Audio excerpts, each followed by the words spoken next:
မင်္ဂလာပါပရိသတ်ကြီးရေတူတော်ပေါက်စီစဉ်ရနေပြန်လေကြိုဆိုလိုက်ပါတယ်ဒီနေ့တော့ကာလကြာရှည်စွာအစာမစားပဲအသက်ရှင်တန်နိုင်တဲ့ထူးထူးခြားခြားအကောင်လေးတွေအကြောင်းကိုတင်ဆက်ပေးသွားမှာပါရိတ်ဆန်နဲ့အင်းဆက်ပိုးမွားလေးတွေထဲမှာအချိန်2လ3လလောက်အထိအစာမစားပဲနေနိုင်စွမ်းရှိတဲ့အကောင်လေးတွေရှိသလိုလုံးဝအစာမစားရေမတောက်ဖဲနှစ်ပေါင်း30လောက်အထိအသက်ရှင်နေနိုင်တဲ့အကောင်လေးတွေရှိပါတယ်ပထမဆုံးပြောပြပေးတော့မယ့်အကောင်လေးကတော့ချစ်စရာကောင်းတဲ့ပင်ဂွင်းလေးတွေပါ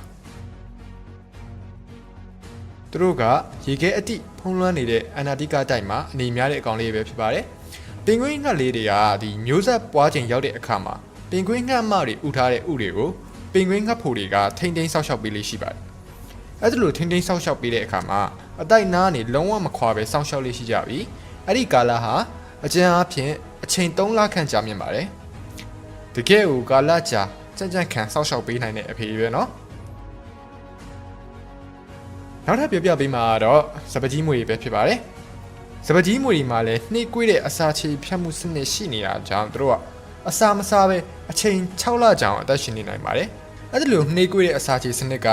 တို့ကိုယ်ထဲမှာစွမ်းအင်တွေကိုတင်စီထားစေပြီးတော့ဒီ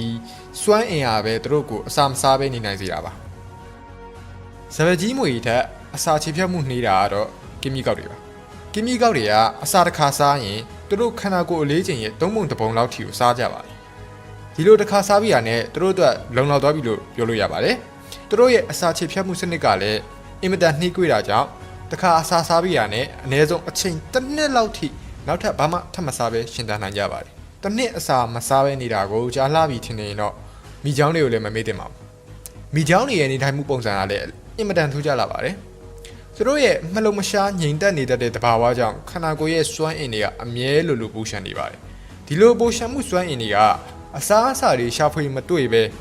ပြတ်တောက်သွားချိန်မှာသူတို့ကအချိန်3နှစ်လောက်ထိထောက်ပံ့နိုင်စွမ်းရှိပြီးအစားမစားပဲအသက်ရှင်ရပ်တည်နေနိုင်ကြပါတယ်အခုဆက်ပြောမယ့်ကောင်းလေးတွေကတော့အလွယ်တကူမြင်တွေ့နိုင်တဲ့ကောင်းလေးမဟုတ်ပါဘူးဒါပေမဲ့ကာလကြာကြာထူးထူးဆန်းဆန်းနဲ့သူတို့ကအစာမစားပဲနေနိုင်တဲ့အတွက်ဒီစည်ရင်းရဲ့ထိပ်ပိုင်းမှာပါဝင်နေတာပါပထမဆုံးပြောရမယ်ဆိုလို့ရှိရင်အုံအကောင်လေးဟာရေအောက်ကျမ်းပြင်မှာနေထိုင်တဲ့တတဝါတစ်ကောင်ပါသူတို့ရဲ့မျက်လုံးတွေကမွေးစားကလေးအားစပြီးကောင်းကောင်းမဖွင့်ပြိုးလာတဲ့အတွက်အမြင်အာရုံကောင်းကောင်းတော့မရှိကြပါဘူး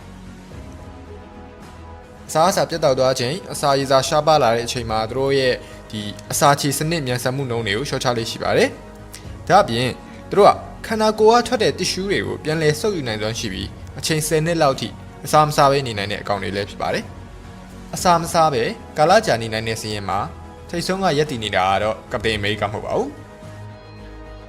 microscope နဲ့ကြည့်မှမြင်နိုင်တဲ့30 grade အကောင်တွေပဲဖြစ်ပါတယ်။ခြေထောက်သေးသေးလေးတွေရှစ်ချောင်းရှိတဲ့ဒီအကောင်လေးတွေကအင်မတန်မာကျော်ပြီးကဘာကြီးပျက်စီးသွားတဲ့အချိန်မှာတော့အသက်ရှင်ကျန်ရစ်နေနိုင်မယ့်အကောင်လေးဖြစ်ပါတယ်။30 grade အကောင်လေးကအာဂါသဟင်းနှင်းပြင်ထဲမှာလည်းအချိန်တိုင်းတာတစ်ခုထိကောင်းကောင်းကြီးရှင်သန်နိုင်ပါသေးတယ်